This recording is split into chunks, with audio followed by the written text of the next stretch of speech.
Guys, after subscribing to this channel, please make sure that you also press the bell icon so that no notification, no new video of mine, any educational video, is missed by anybody. All right. So again, I welcome everyone for this class. And like I was telling you initially about the introduction, that this is a class on postmenopausal bleeding. But again, the spectrum is so huge, so vast that it can go both the sides of cervical carcinoma, finally, the final culmination point, and the endometrial carcinoma. So you have to prepare yourself up for both these important aspects. Okay. Right now, like I said, for simplicity's sake, we're taking only the spectrum till endometrial carcinoma, and that also I have a doubt how much we'll be able to cover just in one session alone. So the huge magnanimity of cervical carcinoma we'll be discussing under the heading of postcoital bleeding, hopefully next when another student takes up this particular case, right? So right now we are going to be discussing PMB, but in the light of endometrial hyperplasia, endometrial carcinoma, polyp, and so on, right? We will not be touching on cervical carcinoma. That being said, it's not a case which might not be asked in the examination, all right? So just remember that this can be absolutely on your examiner's point of view, and also upon your answers where the case shifts. So, but be prepared for a postmenopausal bleeding case to go either of these directions. All right. Right. So we have a student presenting up the case of a patient who is a postmenopausal female, and I'll just put it up for her to speak about what her case is. So I welcome Lavanya for the case tonight. Let's hear about the case from her point of view. Yes, Lavanya, you can speak. Yes, ma'am. Good evening. Today I'm presenting a case on postmenopausal bleeding. So here my patient, Mrs. X, a 53 years old female, postmenopausal female, para 2 life 2, who belongs to lower middle class, came with complaint of spotting per vaginum on and off since 10 to 15 days. Um, History of presenting complaints. So she's having this complaint of spotting per vaginum on and off since 10 to 15 days. So it is not, there is no history of continuous bleeding per vaginum before, no history of any easy fatigability, weight loss, or loss of any appetite, no history of postcoital bleeding per vaginum, no history of excessive foul smelling discharge per vaginum before. Okay. So here we were discussing earlier on regarding very important aspects. I asked her that she's postmenopausal since how long? So tell me, Lavanya, she's been postmenopausal since? Ma'am, she is postmenopausal since 10 years. 10 years, okay. Yes, ma'am. And So, yeah, please tell me. yes, ma'am. There is no history of any previous episode of bleeding or spotting PV before Okay, in all this right. 10 years. Okay. And what exactly, how do you club a patient becoming menopausal?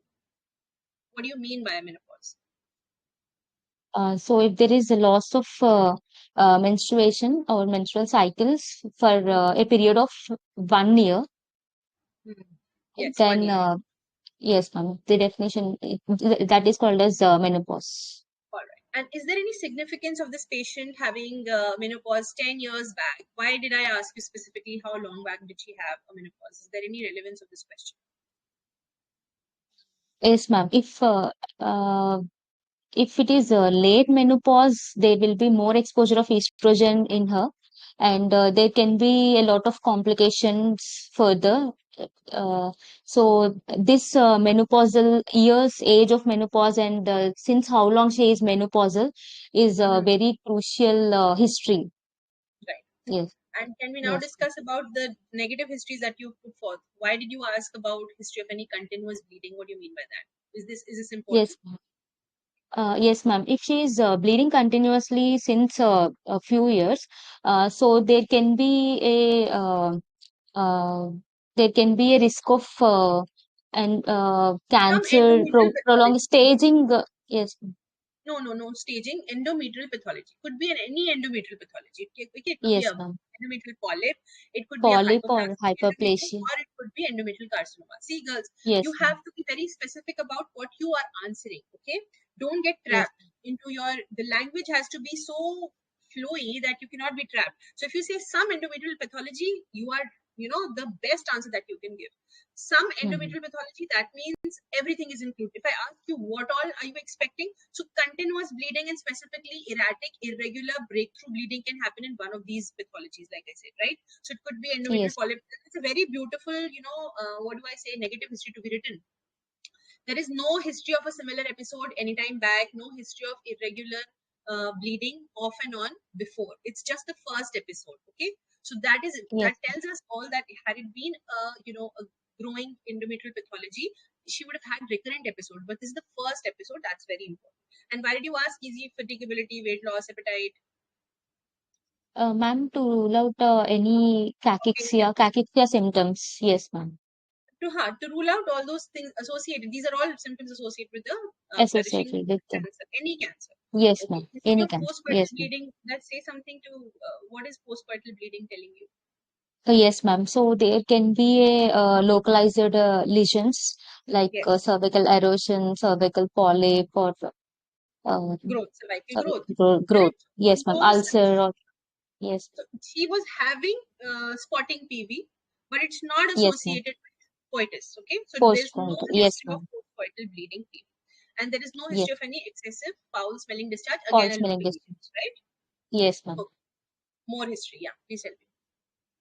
There is no history of pain, abdomen, or fever, no history of multiple sex partners, no history of multiple genital infections, no history of hormone replacement therapy, no history of something coming out of vagina or increased frequency of micturition or urinary retention complaint.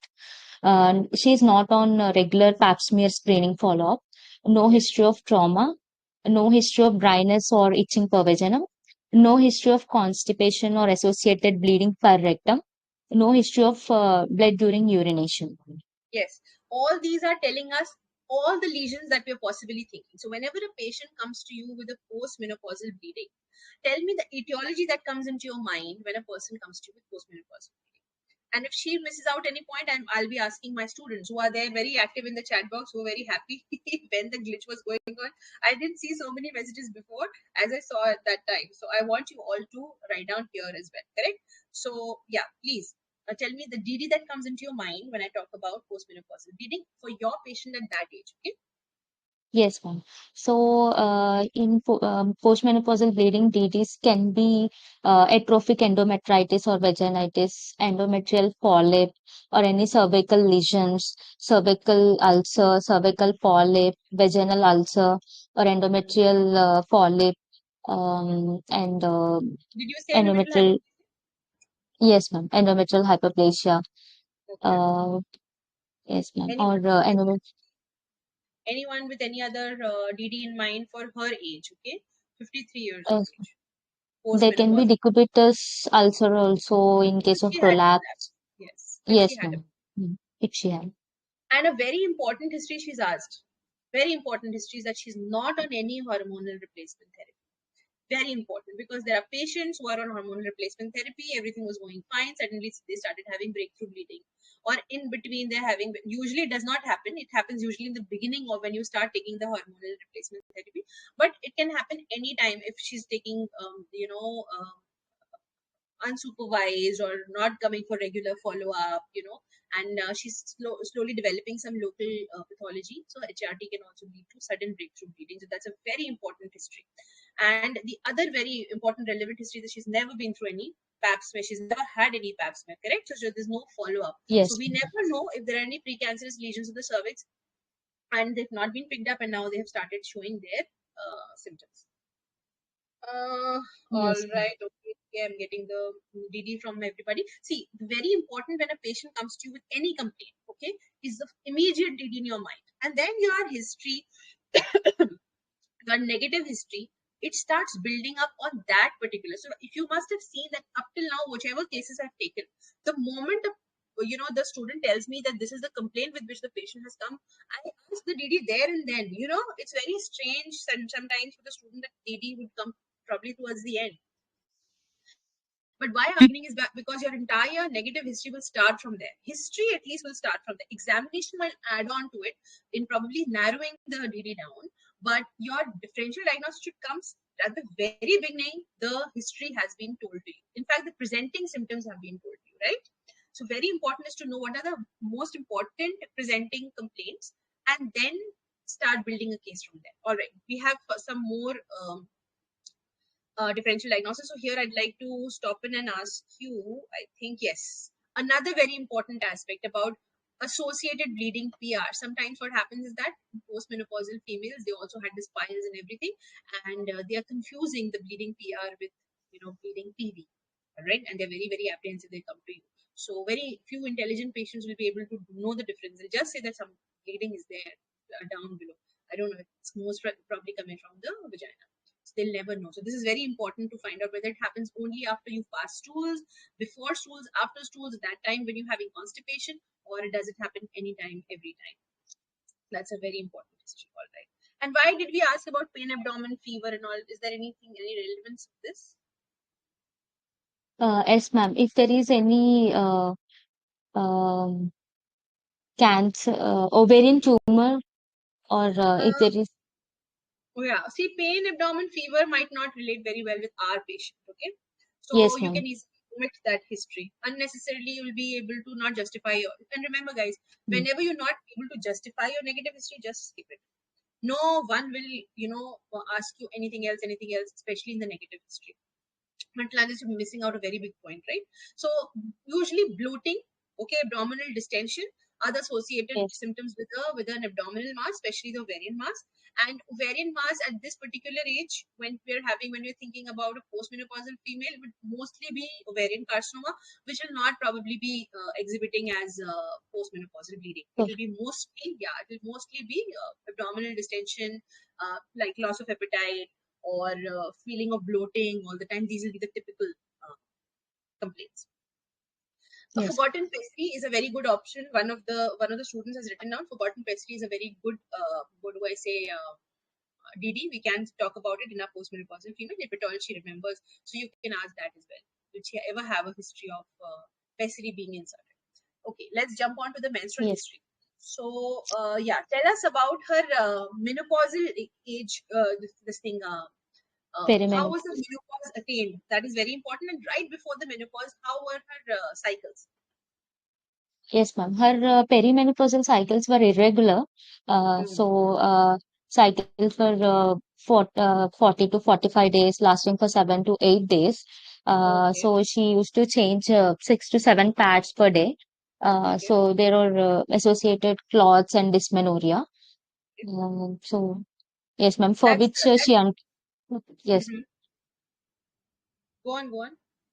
For because of this particular reason, because of irregular cycles with uterine bleeding, heavy uterine bleeding, so she underwent dilatation and curettage also. So it was Mhm. that history, ma'am, heavy menstrual bleeding.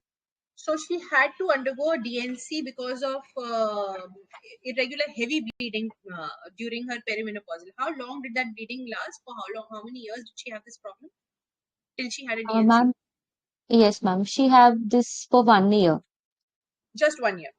1 year, yes, ma'am. And does she remember any report of her DNA? What did it finally come? Because it must be been an Uh, endometrial biopsy. Yeah, yes, ma'am. She just does not have reports, but she said verbally that it is normal.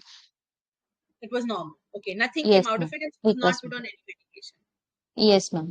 All right, and she had a menarche at 13 years, which is very normal age group, and Yes, normal. yes, ma'am. Otherwise, all her cycles were regular. Yes, ma'am. Only Regular. perimenopausal, they were regular, and only Yes, perimenopausal time for 1 year she was having heavy bleeding and irregular cycles, and she also went for an endometrial biopsy, which was apparently coming normal. normal. Correct? Yes, ma'am. Got it. Yes, ma'am. Let's discuss something over here. Suppose had her endometrial biopsy report been endometrial hyperplasia, simple endometrial hyperplasia. Why am I then Yes, talking about if you put on some medication? What am I actually looking forward to? Suppose it was endometrial hyperplasia. What do you think as a gynecologist you would have done? ma'am. If it is simple endometrial hyperplasia, which is without atypia, Hmm. then we can put her on progestrogens, and we Yes. can monitor furtherly. See, guys, this is a Yes, very important algorithm. I wanted all of you to see this. It's there in the RCOG. it's there for the presentation. It's there in this presentation. So just a minute, guys. So all of you, please listen and watch this up carefully. This is a very important slide. Okay, it's directly coming on from the GTG. and that will tell you about how to go forward with the management of endometrial hyperplasia, both simple and atypical. I hope you all know that this is the way to go nowadays with the endometrial hyperplasia whenever you go for endometrial biopsy, right? So here, from here, she's telling us the further management. Yes, Lavanya, you were telling me that had it been a simple hyperplasia, you would have put her up on progestogen, right? Progestogens. Yes, ma'am. We'll just So, take our students through this slide first, and then we'll go on to the exact progestogens and their dosages and everything, right? yes, ma'am. Yeah, please tell me then how would you and what would be your first choice of progestogens? Ma'am, first choice will be levonorgestrel intrauterine device, that is Mirena. Uh, and second choice can be oral progestogens. Why so? Why are you giving first choice as Mirena and oral would be second? Yes, ma'am. So if it is a intrauterine device that lasts for a longer time, that is 5 years, and compliance also matters in Compliance is treatment. very So important. Every day yes, ma'am. taking estrogen progesterone pills for years together is not Yes, easy. Till you finally think about getting an endometrial this thing hysterectomy done. Till that time you have to keep on oral progestogens again have a time limit. You can give them for 6 months. See over here. Just see here. Can you guys see? Review treatment. LNGIUS will continue for 5 years, and for oral progesterone, she have to stop after 6 months because how long she's going to keep taking. Then she has to be given a choice again whether she wants Mirena or she wants to continue with oral progestogens after some time because she's always running a risk of developing progression of this case from endometrial hyperplasia alone to atypia or frank carcinoma. Okay, tell me one thing, Lavanya, how much is the association of simple endometrial hyperplasia with final endometrial carcinoma, and what is the incidence of atypical endometrial hyperplasia into frank endometrial carcinoma? yes, ma'am. If it is atypical hyperplasia, there is 27% risk of changing into endometrial cancer. If it Correct. is without atypia, it is 1% risk of carcinoma. Yes, 1% chance of getting Yes, into ma'am. developing into endometrial carcinoma. Endometrial That cancer. much of huge of a difference. That is the reason why this entirely different concept of how will you follow up, right? So you see that once the patient comes with you with a report of endometrial hyperplasia, and that was simple hyperplasia, you just ask her to get a Mirena inserted and keep following up. You don't stop there. You keep following up. You keep following her up every 6 months. 6 months. But